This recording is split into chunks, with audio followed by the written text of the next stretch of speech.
Hello दोस्तों, good morning. स्वागत है एक बार फिर से आप सभी का एमजेटी एजुकेशन में। दोस्तों आज है 24 अगस्त। आज की वीडियो में हम लोग बात करेंगे 24 अगस्त 2021 के करंट अफेयर के सभी इंपॉर्टेंट क्वेश्चंस के बारे में। पूरी वीडियो बहुत ही ध्यान से देखिएगा। पूरी वीडियो बहुत ही अच्छे से डिटेल में समझाई गई है। वीडियो अगर पसंद आए तो इसे लाइक और शेयर जरूर कर देना। इस वीडियो की पीडीएफ फाइल और डिटेल्स के साथ क्विज मिलेगी आपको हमारे एप्लीकेशन एमजेटी ऐप पर। तो गूगल प्ले स्टोर से जाकर के आप एमजेटी ऐप डाउनलोड कर सकते हैं फ्री में क्विज और डिटेल्स पीडीएफ पाने के लिए। बात करते हैं लास्ट डे की क्वेश्चंस की। लास्ट डे का मेरा पहला क्वेश्चन था आपसे, तालिबान ने अपना राष्ट्रपति किसे चुना है? तो तालिबान ने अपना नया राष्ट्रपति चुना है मुल्ला अब्दुल गनी बरादर को। ठीक है, उधर नॉर्दर्न अलायंस ने भी चुना है, लेकिन नॉर्दर्न अलायंस अभी क्योंकि अभी थोड़े से में एरिया में अभी पंजशीर में ही सिमटा हुआ है, इस वजह से अभी अब्दुल्ला सालेह वाली बात आपको नहीं याद रखनी है, क्योंकि अभी मैक्सिमम पार्ट पर तालिबान का कब्जा है। इस वजह से आपको यही याद रखना है। ओके, संस्कृत दिवस 2021 कब मनाया गया? 22 अगस्त को मनाया गया, श्रावण पूर्णिमा के दिन, जब रक्षाबंधन मनाया जाता है। सोमनाथ मंदिर ट्रस्ट के वर्तमान अध्यक्ष हैं प्रधानमंत्री नरेंद्र मोदी जी। 1 अप्रैल 2020 को इलाहाबाद बैंक का इंडियन बैंक के साथ विलय हुआ है। चलिए बात करते हैं आज के दिन के क्वेश्चंस की। आज का पहला क्वेश्चन है, हाल ही में कहां पर प्रसिद्ध त्योहार ओणम मनाया गया? तो अभी हाल ही में दोस्तों केरल में केरल का प्रसिद्ध त्योहार ओणम मनाया गया। ओणम दोस्तों ये केरल का ही नहीं बल्कि पूरे दक्षिण भारत का बहुत ही फेमस, बहुत ही चर्चित ये फेस्टिवल होता है और ये 10 दिनों तक मनाया जाता है। इस बार भी ये 10 दिनों तक आयोजित हुआ ओणम त्योहार, ओणम फेस्टिवल। ये दुनिया भर में जो मलयाली कम्युनिटी है उसके द्वारा मनाया जाता है। बहुत ही प्रतिष्ठित त्योहार इसे मानते हैं वहाँ के लोग। इस त्योहार को दोस्तों फसल के मौसम की शुरुआत के रूप में, राजा महाबली के घर वापसी के रूप में और भगवान विष्णु के वामन अवतार के रूप में, इन सभी कारणों की वजह से मनाया जाता है। अच्छा, एक और एक्स्ट्रा पॉइंट मैं बता दे रहा हूँ, ये पूछा तो नहीं जाएगा लेकिन इन्फॉर्मेशन के लिए आप लोग याद रखिए, हो सकता है अगर डीपली पूछे तब पूछा जाए। ये त्यौहार दोस्तों अथम नक्षत्रम से शुरू होता है और थिरुवनम नक्षत्र पे जाकर के समाप्त होता है। ठीक है, ये नक्षत्र हो सकता है पूछ लिया जाए, वैसे ज़्यादा इंपॉर्टेंट है नहीं। बात करते हैं केरल की। केरल देखिए यहाँ पर है केरल, मैप में थोड़ा सा जूम इन करके देखते हैं, ये रहा केरल। तमिलनाडु से कर्नाटका से अपना बॉर्डर शेयर करता है, भारत के बिल्कुल साउथ में है। यहाँ के करंट टाइम पर सीएम है पिनराई विजयन, अभी दूसरी बार सीएम बने हैं, चुनाव जीते हैं ये। तिरुवनंतपुरम यहाँ की राजधानी है। आरिफ मोहम्मद खान जी यहाँ के गवर्नर हैं और केरल हाईकोर्ट के चीफ जस्टिस हैं एस मणिकुमार। केरल में है दोस्तों वेपनाडु कायल झील, और यहाँ के नेशनल पार्क में अगर बात करें तो अन्नामुदी सोला नेशनल पार्क है, इसके बाद कुमाराकोम नेशनल पार्क है, पेरियार वन्यजीव अभ्यारण्य है। ये सभी आपको याद रखना है। दर्रो में दोस्तों पलक्कड गैप, थामासारेसरी और शास्त्रीय नृत्य में कथकली वगैरह है, केरल का ही। जिलों की संख्या 14, विधानसभा में 141 सीटें, लोकसभा में 20 और राज्यसभा में 9 सीटें जाती हैं केरल से। अगला क्वेश्चन, हाल ही में किसने साइबर सुरक्षा multi donor trust fund launch किया? तो अभी हाल ही में वर्ल्ड बैंक के द्वारा दोस्तों cyber security multi donor trust fund launch किया गया है, जिससे दुनिया भर में वर्ल्ड बैंक के जो सदस्य देश हैं उनकी साइबर सिक्योरिटी सुनिश्चित की जा सके। तो इस वजह से ये फंड शुरू किया गया है और वर्ल्ड बैंक ने शुरुआत में इसके लिए 4 देशों के साथ समझौता किया है, एस्टोनिया, जापान, जर्मनी और नीदरलैंड। इनके साथ पार्टनरशिप करके ये लॉन्च किया गया है अम्ब्रेला प्रोग्राम के तहत। वर्ल्ड बैंक के बारे में अगर बात करें, देखिए तो वर्ल्ड बैंक की स्थापना 1944 में हुई थी, वाशिंगटन डीसी में हेडक्वार्टर्ड है और डेविड मलपास जी इसके वर्तमान में हैं अध्यक्ष वर्ल्ड बैंक के। क्लियर। अगला क्वेश्चन देखते हैं, भारत के सबसे ऊंचे हर्बल पार्क का उद्घाटन कहाँ किया गया? तो इसका उद्घाटन उत्तराखंड में किया गया है। उत्तराखंड के चमोली डिस्ट्रिक्ट में दोस्तों एक गांव है माना गांव, उसी माना गांव में इसका उद्घाटन किया गया है। ये भारत का सबसे ऊंचा हर्बल पार्क होगा। 11,000 फीट की ऊंचाई पर यह स्थित है और इंडिया चाइना बॉर्डर के करीब में है ये गांव। इनफैक्ट कहें तो ये भारत का अंतिम ऐसा गांव है जो चाइना के बिल्कुल बॉर्डर पर है। ठीक है, तो इसके बाद चाइना लग जाता है, तो ये अंतिम गांव है। वहीं पर बद्रीनाथ धाम मंदिर भी है, आसपास में माना दर्रा भी है, माना पास भी है। ठीक है, माना नीति लिपुलेख, ये 3 पासेज हैं, इसको मैंने आपको कई बार बताया है उत्तराखंड में। ठीक है, तो यहाँ पर देखिए उत्तराखंड के हर्बल पार्क का उद्घाटन किया गया है जो कि भारत का सबसे ऊंचा हर्बल पार्क होगा। क्लियर। अगला क्वेश्चन देखते हैं। अगला है, अगस्त 2021 में वन वेब ने कितने सैटेलाइट एक साथ लॉन्च किए? तो अगस्त 2021 में दोस्तों वन वेब ने एक बार फिर से 34 सैटेलाइट एक साथ लॉन्च किए हैं। वन वेब दोस्तों एक्चुअली में ये पृथ्वी के ऊपर सैटेलाइट्स का एक जाल बना रहा है, नेट बना रहा है, पूरा टोटल सैटेलाइट का गुच्छा बना रहा है जिससे पूरी पृथ्वी को ढका जा सके। क्यों ऐसा किया जा रहा है? ऐसा इसलिए किया जा रहा है जिससे पृथ्वी को बहुत ही किफ़ायती दरों में इंटरनेट प्रोवाइड कराया जा सके। तो ये वन वेब के द्वारा कराया जाएगा। वन वेब जो है दोस्तों, ये भारतीय एयरटेल जो कंपनी है ना, भारतीय, उसी की ही एक कंपनी है, कहें सब यूनिट है वन वेब जो है। ओके, ऐसे ही स्पेस एक्स भी कर रहा है। स्पेस एक्स का एक स्टारलिंक प्रोग्राम मैंने आपको बताया था, स्टारलिंक, अगर आपको याद हो तो स्टारलिंक प्रोजेक्ट के तहत वो भी सैटेलाइट पर सैटेलाइट लॉन्च किया जा रहा है। वो 60,000 सैटेलाइट से पूरी पृथ्वी को ढकेगा और इधर वन वेब भी ऐसा कर रहा है। इन सभी का उद्देश्य यही है कि पूरी पृथ्वी को इंटरनेट से जोड़ा जा सके। देखिए अभी क्या होता है, अभी टावर्स के माध्यम से हमें इंटरनेट मिलता है। तो होता क्या है, जैसे समुद्री इलाके हो गए या फिर कोई पहाड़ी इलाके हो गए, वहाँ पर टावर तो लगते नहीं हैं, वहाँ पर आप बीएससी स्थापित नहीं कर सकते हो, बीएससी एमएससी वगैरह। इस वजह से वहाँ पर सैटेलाइट फ़ोन यूज़ किए जाते हैं।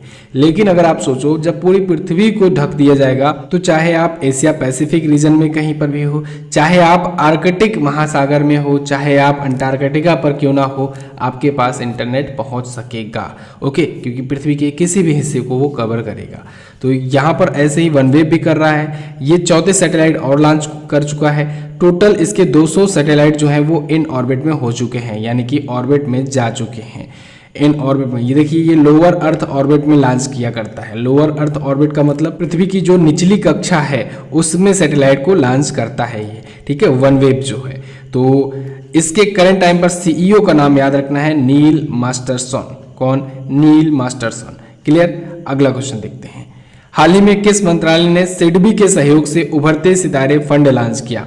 तो उभरते सितारे फंड को लॉन्च किया है अभी हाल ही में वित्त मंत्रालय ने। वित्त मंत्रालय की केंद्रीय वित्त मंत्री हैं दोस्तों निर्मला सीतारमण जी। इन्होंने ही अभी हाल ही में लॉन्च किया है। कहाँ से?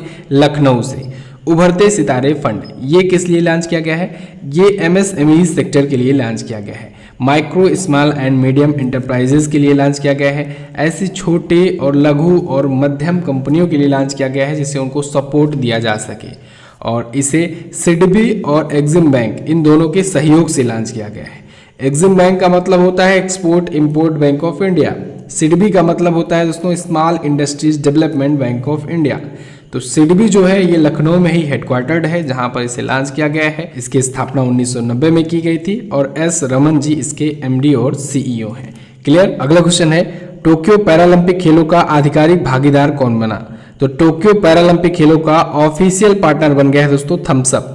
थम्सअप जो है ये कोको कोला का ही एक ब्रांड है, कोका कोला का ही स्वामित्व वाली एक कंपनी है। थम्सअप पे ब्रांड है और इसको टोक्यो पैरालंपिक का ऑफिशियल पार्टनर चुना गया है। टोक्यो पैरालंपिक 2020 ये दोस्तों 24 से शुरू होगा, 24 अगस्त से, यानी आज से ये शुरू होगा और चलेगा 5 सितंबर तक। कहाँ पर आयोजित होगा? टोक्यो जापान में। देखिए जब भी कहीं भी कोई भी ओलंपिक आयोजित होता है तो उसके जस्ट बाद पैरालंपिक भी आयोजित होता है। जो पैरा एथलीट होते हैं, जो फिजिकली डिसेबल होते हैं दोस्तों, उनके लिए एक ये ओलंपिक गेम आयोजित कराया जाता है। जस्ट ओलंपिक के बाद ही आयोजित होता है और वही कंट्री, वही सिटी होती है होस्ट, ठीक है, करती है होस्ट। तो इसमें देखिए 540 इवेंट्स होंगे, 22 प्रकार के कुल खेल होंगे। ये टाइप है समर यानी ग्रीष्मकालीन। अभी विंटर ओलंपिक होगा 2022 में। कहाँ पर होगा? बीजिंग में होगा, चाइना में। तो विंटर ओलंपिक होगा, जस्ट उसके बाद विंटर पैरालंपिक होगा, ठीक है, बीजिंग में वो होगा 2022 में। इसको भी याद रखना है आपको। क्लियर? टोक्यो ओलंपिक पर मैंने वीडियो दी हुई है, उसको आप देख लीजिएगा। टोक्यो पैरालंपिक पर आज देखिए ये शुरू हो रहा है, तो आज या कल में आपको वीडियो मिल जाएगी टोक्यो पैरालंपिक पर भी, ठीक है। एक प्री पैरालंपिक और एक पोस्ट पैरालंपिक वीडियो, जैसे कि मैं आपको 2 दिया था ओलंपिक पर। अगला, मणिपुर के नए राज्यपाल कौन बने? तो मणिपुर के नए गवर्नर बन गए हैं ला गणेशन। ला गणेशन दोस्तों, इनको अभी हाल ही में हमारे राष्ट्रपति रामनाथ कोविंद जी ने नियुक्त किया है। ये मणिपुर के नए गवर्नर होंगे। 22 अगस्त 2021 को इनकी नियुक्ति हुई है। देखिए कोई भी गवर्नर होता है दोस्तों, उसकी नियुक्ति राष्ट्रपति के द्वारा की जाती है और उसका जो कार्यकाल होता है वो दोस्तों प्रसाद पर्यंत होता है राष्ट्रपति के। कभी भी कार्यकाल अगर पूछा जाए और ऑप्शन में प्रसाद पर्यंत दिया गया है राष्ट्रपति के, तो आप वही लगाएंगे। अगर नहीं दिया है तब आप बाय डिफ़ॉल्ट 5 ईयर लगाएंगे, ठीक है। लेकिन आपकी पहली प्रायोरिटी होनी चाहिए प्रसाद पर्यंत वाला ऑप्शन खोजना। ओके चलिए, अच्छा नियुक्ति तो इन्होंने कर दिया है। किसकी जगह पर आए हैं? ये नाजमा हेपतुल्ला जी की जगह पर आए हैं। नाजमा हेपतुल्ला अभी हाल ही में अपना कार्यकाल पूरा करके गई हुई हैं, रिटायर हुई हैं अगस्त महीने में ही।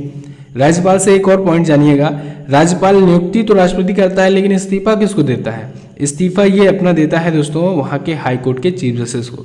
यहाँ पर ध्यान रखने वाली बात है कि अगर उस हाई कोर्ट का जो चीफ जस्टिस है अगर वो रिटायर होता है तो वो अपना इस्तीफा राज्यपाल को देता है, जबकि अगर राज्यपाल रिटायर होता है तो वो अपना इस्तीफा उस हाई कोर्ट के चीफ जस्टिस को देता है, और दोनों की ही नियुक्ति जो है वो राष्ट्रपति के द्वारा की जाती है।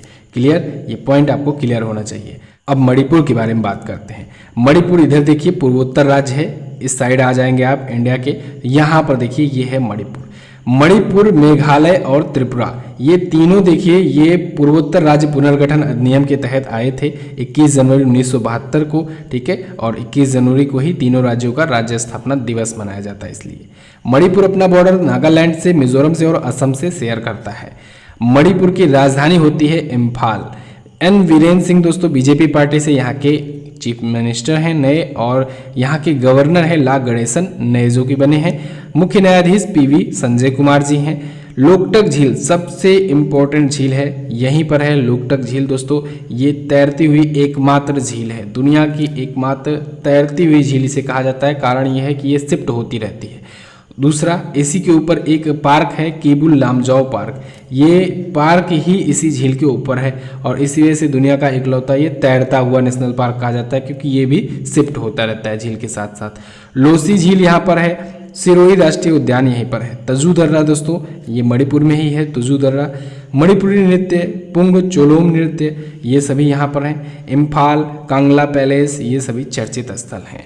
जिलों की संख्या 16, विधानसभा में सीटें 60 और लोकसभा में 2 और राज्यसभा से 1 सीटें जाती हैं मणिपुर से। अगला क्वेश्चन, हाल ही में किस देश ने अफगानिस्तान संकट को देखते हुए G7 की बैठक बुलाई? तो G7 की बैठक बुलाई है दोस्तों ब्रिटेन ने। मैंने आपको बहुत बार बताया है कि जब भी कोई समिट की अध्यक्षता कोई देश उस वर्ष कर रहा होता है तो जो भी बैठक होती है उसकी अध्यक्षता वही करेगा उस बैठक की। G20 की बैठक हुई, G7 की बैठक हुई, ब्रिक्स सम्मेलन की बैठक हुई, जो भी बैठक होगी तो इसकी मेन बैठक तो एक बार आयोजित हो जाएगी, लेकिन उसके बाद जो छोटी मोटी बैठकें आयोजित होगी, चाहे वित्त मंत्रालय की, चाहे गृह मंत्री की, चाहे विदेश मंत्रियों की बैठक हो, चाहे कॉमर्शियल हो, जो भी बैठक होगी उसकी अध्यक्षता वही देश करेगा, ठीक है, जो उसके मेन इवेंट की होस्ट कर रहा होगा। जैसे अभी जून में दोस्तों G7 की बैठक हुई थी, ये क्वेश्चन मैंने कवर किया था। ब्रिटेन में आयोजित हुआ था ये, ब्रिटेन के कार्नेल में, ठीक है, यूके के कार्नेल में ये आयोजित कराया गया था, तो ब्रिटेन ये अध्यक्षता कर रहा था।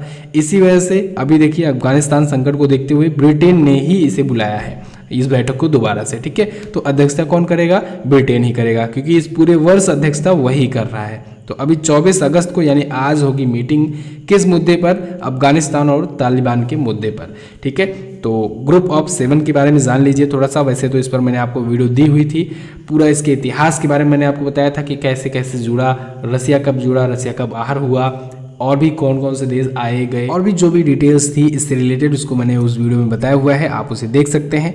फिलहाल अभी वर्तमान में जो इसके 7 सदस्य हैं वो है USA, UK, France, Canada, Germany, Italy और जापान। G7 समिट हुई थी दोस्तों भाई 11 से 13 जून को 2021 को। इसका इस बार का 47वां संस्करण था। अध्यक्षता यूनाइटेड किंगडम के द्वारा की गई और कार्नेल UK में ये आयोजित किया गया था। क्लियर? अगला क्वेश्चन देख लेते हैं।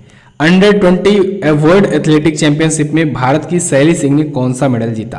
तो अंडर 20 की वर्ल्ड एथलेटिक चैंपियनशिप में भारत की लॉन्ग जंपर शैली सिंह ने दोस्तों सिल्वर मेडल जीता है। शैली सिंह दोस्तों ये लॉन्ग जंपर हैं, यानी लंबी कूद की ये खिलाड़ी हैं, और इन्होंने अभी हाल ही में 6.59 मीटर लंबी छलांग लगाई है और सिल्वर मेडल अपने नाम किया है। गोल्ड मेडल किसने जीता? गोल्ड मेडल जीता है दोस्तों माजा अस्काग ने, जो कि स्वीडन की हैं, और 6.60 मीटर वो लंबी छलांग लगाई, यानी 0.01 मीटर से ही पीछे रह गई भारत की शैली सिंह। नैरोबी केन्या में इसका आयोजन हो रहा है। पिछले 2-3 दिनों से लगातार मैं ये क्वेश्चन कवर कर रहा हूँ कि अंडर 20 का आयोजन कहाँ हो रहा है, कौन कौन जीत रहा है मेडल। अभी कल की वीडियो मैंने आपको बताया था अमित खत्री के बारे में, अमित खत्री ने दोस्तों सिल्वर मेडल जीता था। इसके पहले दोस्तों भारत के जो 4x400 मिक्स रिले टीम है उसने ब्रॉन्ज मेडल जीता हुआ है। तो 3 मेडल अभी तक हो चुके हैं भारत के, ठीक है, अंडर 20 के वर्ल्ड एथलेटिक चैंपियनशिप में। नैरोबी केन्या में इसका आयोजन कराया जा रहा है, ये आपको ध्यान रखना है।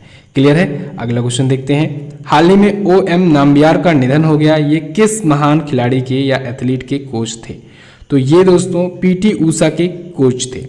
PT ऊषा को एशिया की गोल्डन गर्ल कहा जाता है। तो इनके ये कोच थे OM नाम्बियार। ये भारत के सबसे फेमस कोच में से एक थे और इनका अभी हाल ही में निधन हो गया है। ये 1976 में ही बहुत ही कम उम्र में PT ऊषा को दोस्तों वो कोचिंग देना शुरू कर चुके थे और PT ऊषा को वो गोल्डन गर्ल तक बनाए। ये कुन्नूर स्पोर्ट डिवीजन में ट्रेनिंग दिया करते थे। तो इनका अभी हाल ही में निधन हो गया है। क्लियर। तो बस दोस्तों ये तो थे आज के दिन के टॉप 10 करंट अफेयर के क्वेश्चंस। आई होप आपको वीडियो पसंद आई होगी। वीडियो अगर पसंद आई है तो वीडियो को लाइक कर दीजिए, शेयर कर दीजिए अपने दोस्तों के पास। अगर आपने चैनल को सब्सक्राइब नहीं किया है, चैनल को सब्सक्राइब कीजिए, बेल आइकन को प्रेस कीजिए आने वाली वीडियोज का नोटिफिकेशन पाने के लिए। आज UPSSC PET एग्जाम है आप लोगों का, तो wish you very very all the best. खूब अच्छे से आप लोग एग्जाम दीजिए और अच्छी खबर लेकर आइए। कमेंट करके आने के बाद जरूर बताइएगा कि आपका एग्जाम कैसा हुआ, ठीक है। और एक बार फिर से wish you very very all the best. Question of the day के बारे में बात करें तो आज का पहला क्वेश्चन है, IPL के पहले संस्करण का विजेता कौन था, ये आपको बताना है। भारत के 69वें ग्रैंड मास्टर कौन बने हैं? स्वर्गीय कल्याण सिंह जी किस राज्य के राज्यपाल रह चुके थे? हाल ही में संसद में कौन से वे बिल को राष्ट्रपति की मंजूरी मिली है? सभी क्वेश्चंस के बारे में आपको जो पता हो डिटेल में जरूर आंसर करना। वीडियो आप देख लियो हो, जाओ इसकी क्विज भी सॉल्व कर लो। क्विज मिलेगी आपको MJT ऐप पर, MJT एजुकेशन ऐप। ये तो आपके मोबाइल में जरूर ही इंस्टॉल होना चाहिए। आप स्टडी मटेरियल से बहुत सारी चीजें पढ़ सकते हो, PDF से फ्री PDF बहुत सारी डाउनलोड कर सकते हो, बहुत सारे टॉपिक्स पर फ्री में क्विजेस सॉल्व कर सकते हो, ई बुक्स हमारी देख सकते हो, मॉक टेस्ट है, वीडियो कोर्सेज हैं। आप इन सब का फायदा उठा सकते हो सिर्फ एक एप्लीकेशन से। तो आप लोग गूगल प्ले स्टोर पर जाकर के MJT ऐप जरूर डाउनलोड कर लीजिए, आपकी प्रिपरेशन बहुत ही ज़्यादा स्ट्रांग हो जाएगी। चलिए बस फिलहाल रखते हैं दोस्तों इतना ही वीडियो में। वीडियो को एंड तक देखने के लिए बहुत बहुत धन्यवाद। मिलेंगे अगली वीडियो में, तब तक के लिए नमस्कार, जय हिंद, वंदे मातरम।